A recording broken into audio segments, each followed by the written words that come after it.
Session 695. Lundi 6 mai 1974. Samedi soir, le 4 mai, Jane en transe à elle-même brièvement fournit quelques informations. En tout cas, Seth n'était pas ouvertement présent. La dernière fois qu'elle a fait cela, c'était le 4 mars. Le matériau d'alors porté sur l'homme parallèle, l'homme alternatif et l'homme probable. Seth en avait fait mention le soir même, dans la session 687, et cela a servi de base à la partie 2 de ce temps. Le lecteur trouvera le matériau en question à l'appendice 6. Il n'est toutefois pas nécessaire de citer ce qu'a transmis Jane samedi soir. Ce matériau lui est venu parce que nous avions parlé de nos parents défunts et des probabilités en faisant le lien avec les deux premières sessions, 679 et 680, de la réalité inconnue. Pour démarrer son livre, Seth n'était servi d'une photo de chacun de nous quand nous étions enfants. Samedi soir, j'ai donc parlé à Jane de mon idée d'inviter Seth à commenter les vieilles photos de ses parents, Marie et d'elle-même, pour voir quel matériau en résulterait. Nous discutons de tout cela en attendant que la session commence. Je fais remarquer que le livre de Seth me rappelle un journal intime d'autrefois, mais avec une tournure nouvelle, celle des probabilités. Je poursuis en disant que je suis un peu préoccupée parce que les notes pour la réalité inconnue deviennent beaucoup plus longues que celles pour cette parle ou pour la réalité personnelle. J'ai pourtant le sentiment qu'il y a des raisons à cela. Aussi ai-je choisi de continuer. Jane approuve. Elle dit que les notes sont destinées à fournir un compte-rendu ordinaire de nos vies qui serait en parallèle avec les données plus complexes de Seth sur les probabilités et sur d'autres concepts.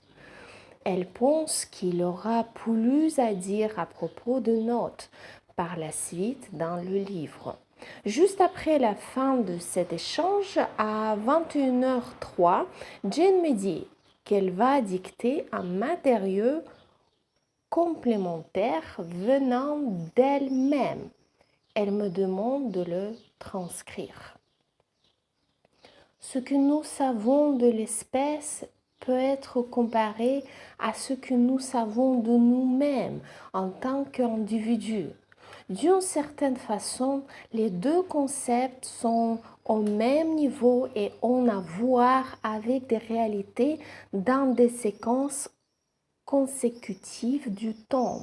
L'individu, comme l'espèce, existe en termes multidimensionnels et il erre parmi des focalisations de probabilité, se faufilant constamment d'une réalité alternative à une autre. Une photographie d'une personne donnée représente une identité probable vécue, focalisée dans une séquence temporelle reconnue.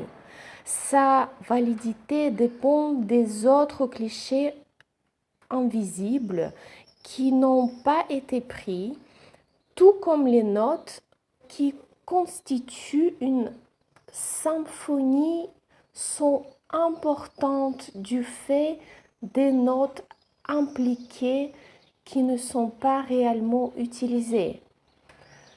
De la même façon, une représentation de l'espèce ne constitue qu'une version de l'espèce, un instantané pris dans une séquence de temps particulière. valide à cause des réalités invisibles sur lesquelles il n'y a pas de focalisation, mais sur lesquelles chevauche la réalité. En quelques instants, Jane quitte son état modifié de conscience. Je ne sais pas d'où sortait tout ça, dit-elle en riant, mais tout ce que tu veux savoir, il suffit de le demander. Nous nous contentons de garder, trace de ces moments-là à mesure que la rédaction de la réalité inconnue progresse. La session de ce soir va un peu faire écho à l'expérience de samedi soir, même si rien n'indique que le matériau aura les mêmes effets à long terme que celui transmis par Jane le 4 mars. À 21h15, je lis à Jane la dernière session à partir de mes notes, puisque je ne les ai pas encore tapées à la machine. Elle écoute dans un état très détendu, tout en se préparant pour la session. J'attends simplement de recevoir clairement 21h29. Maintenant, bonsoir. Bonsoir, Seth. Et dictée. Exercice pratique 3. J'aimerais que chaque lecteur essaye 2 exercices. Tout d'abord, prenez un événement qui vous est arrivé le jour même où vous lisez cette page. Voyez ce fait particulier que vous avez choisi comme un événement dans votre expérience provenant de la vaste banque d'autres événements probables qui auraient pu se produire. Examinez l'événement tel que vous le connaissez.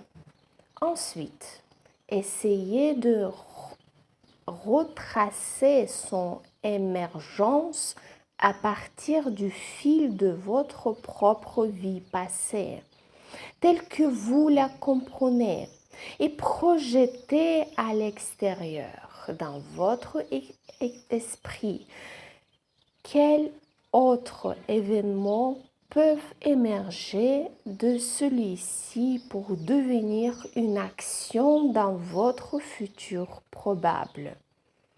Cet exercice a une deuxième partie.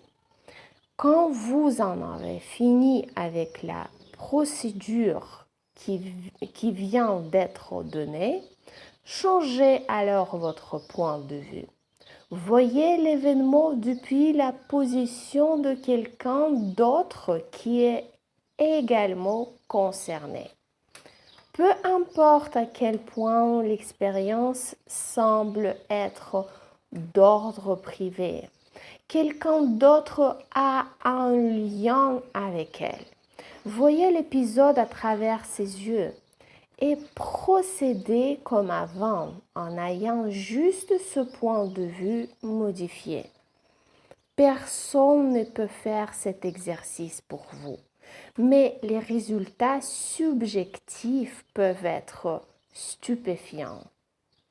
Des aspects de l'événement qui n'apparaissaient pas avant peuvent soudain se révéler.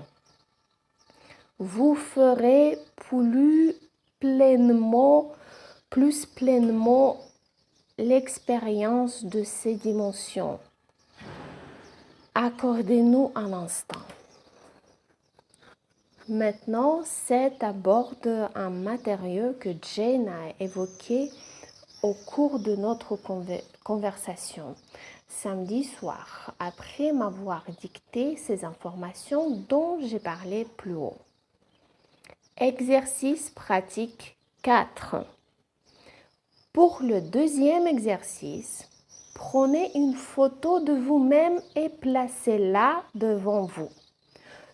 Ce peut être une photo ancienne ou récente, mais essayez de la voir comme un instantané dans moi, un équilibre, dans une focalisation parfaite, émergeant d'une dimension sous-jacente dans laquelle d'autres photos probables auraient pu être prises.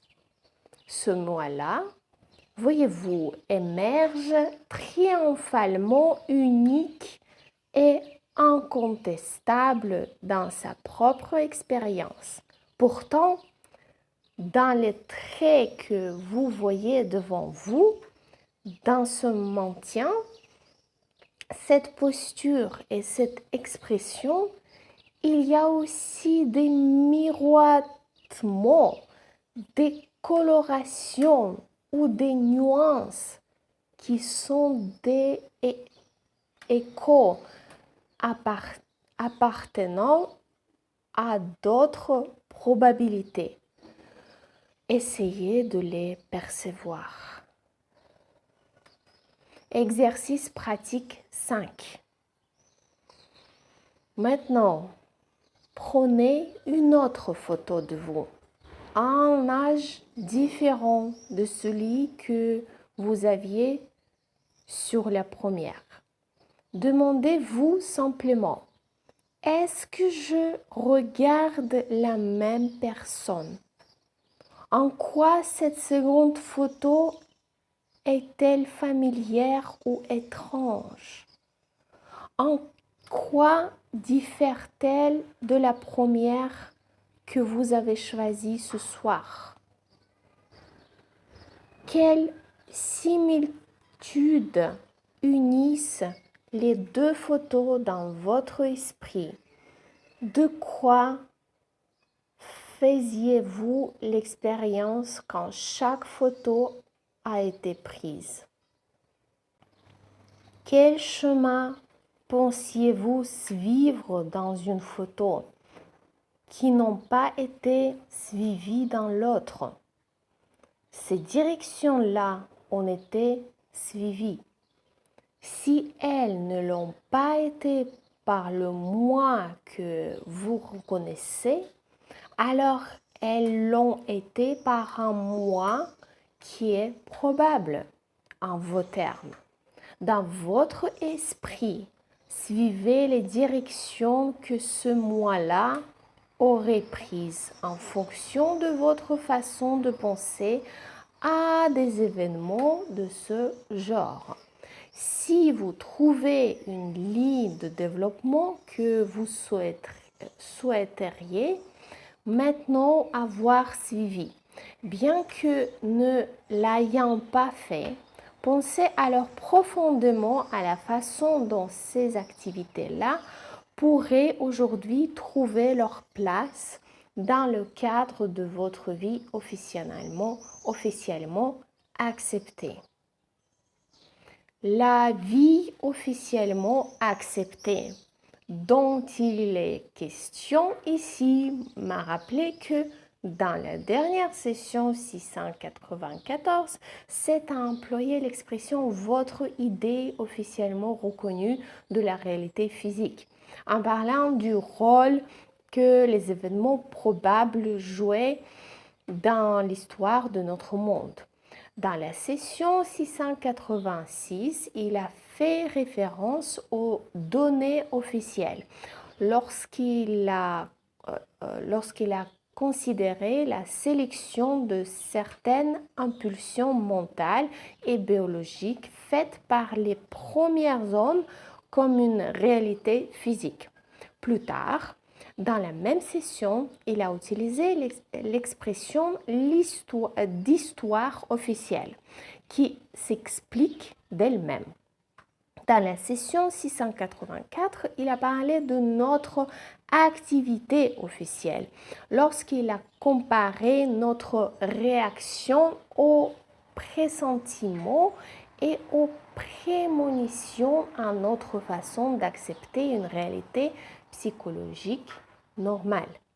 Par ailleurs, dans la session 681, voir ce que Seth avait à dire à propos de l'histoire biologique individuelle et de l'imprévisibilité fondamentale de la conscience.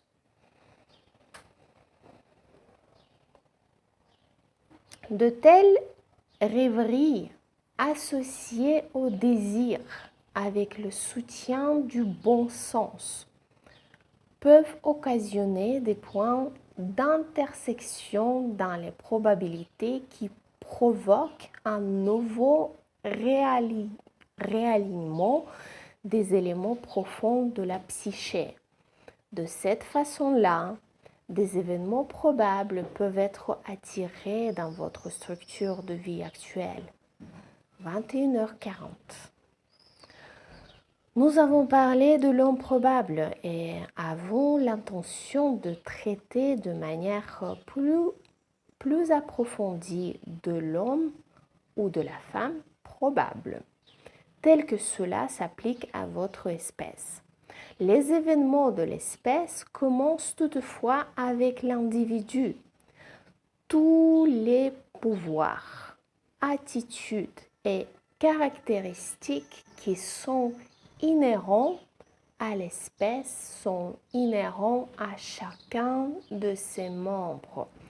En comprenant votre propre réalité inconnue, vous pouvez donc beaucoup apprendre sur la réalité inconnue de l'espèce. Exercice pratique 6.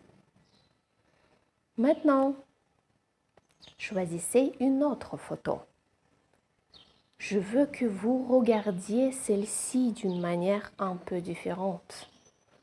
Ce doit être là encore une photo de vous. Voyez-la comme une image de vous-même en tant que représentant de votre espèce, dans un temps et un espace particulier.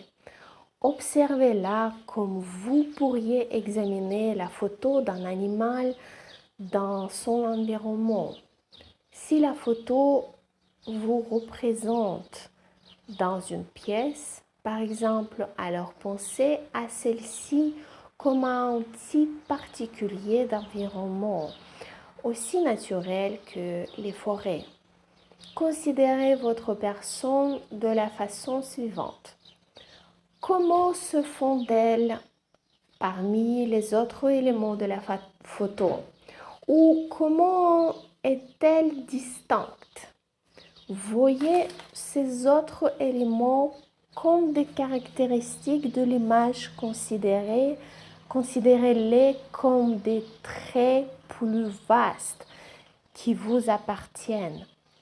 Si la photographie est sombre, par exemple, et montre des ombres, alors dans cet exercice, voyez ces ombres comme appartenant au moi dans la photo. Avec votre imagination, examinez votre image depuis le point de vue d'un autre endroit dans la photo. Voyez comment l'image peut être vue comme une partie de la structure globale de l'environnement. La pièce, le meublement, le jardin ou quoi que ce soit. Quand vous voyez la photo d'un animal dans son environnement, vous faites souvent des liens que vous ne faites pas lorsque vous voyez la photo d'un être humain dans son environnement.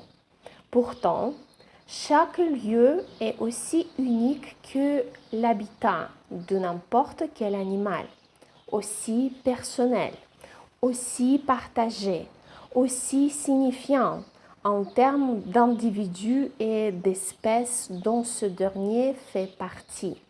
Juste pour élargir votre imagination, quand vous regardez votre photo, imaginez que vous êtes un représentant d'une espèce surpris là, dans cette pose particulière et que le cadre de la photo représente maintenant une cage de tombes.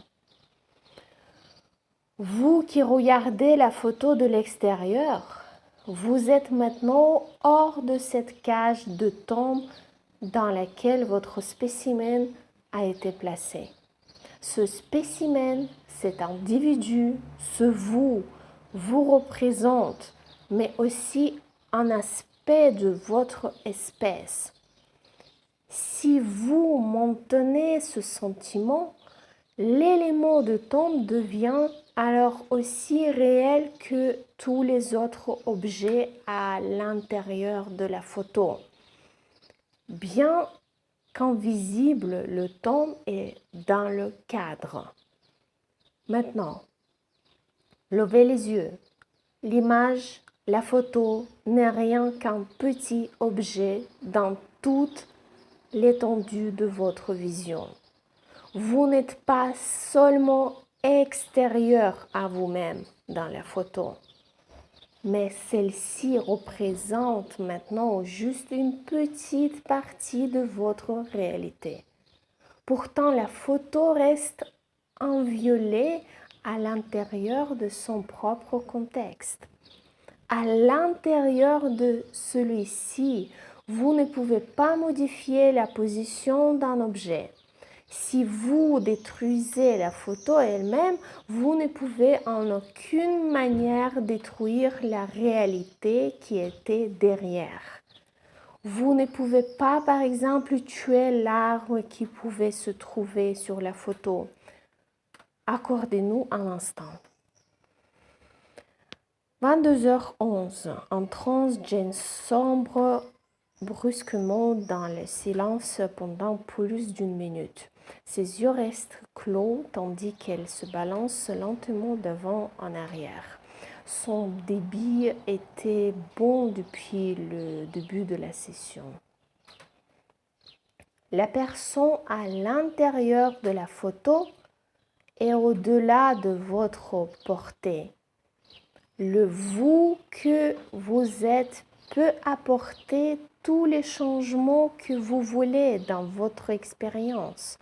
Vous pouvez changer les probabilités en vue de vos propres objectifs, mais vous ne pouvez pas changer le cours des autres mois probables qui ont suivi leur propre voie.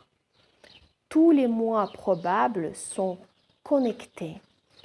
Chacun influence les autres.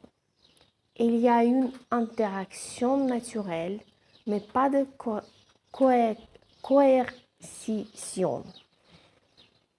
Chaque mois probable a son propre libre arbitre et son unicité.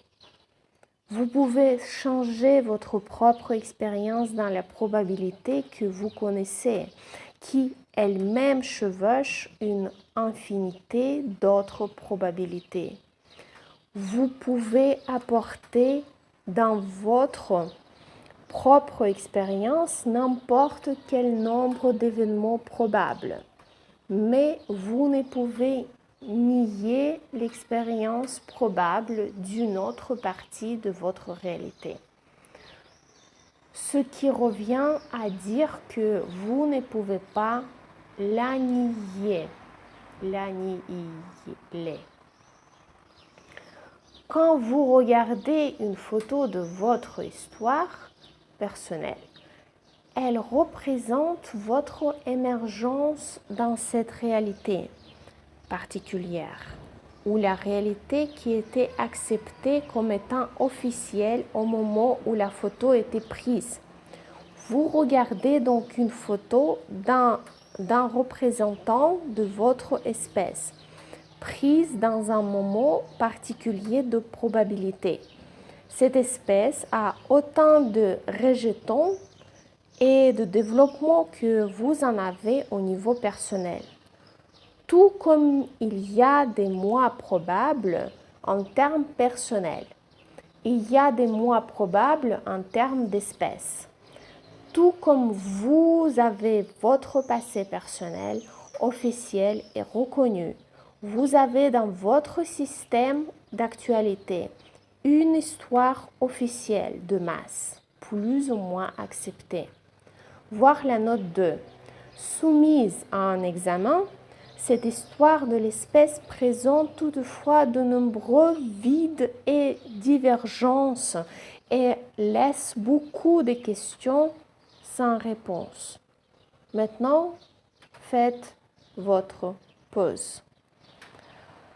22h23, au moment de la pause, ni Jay ni moi ni réalisons que Seth vient juste de terminer la partie 2.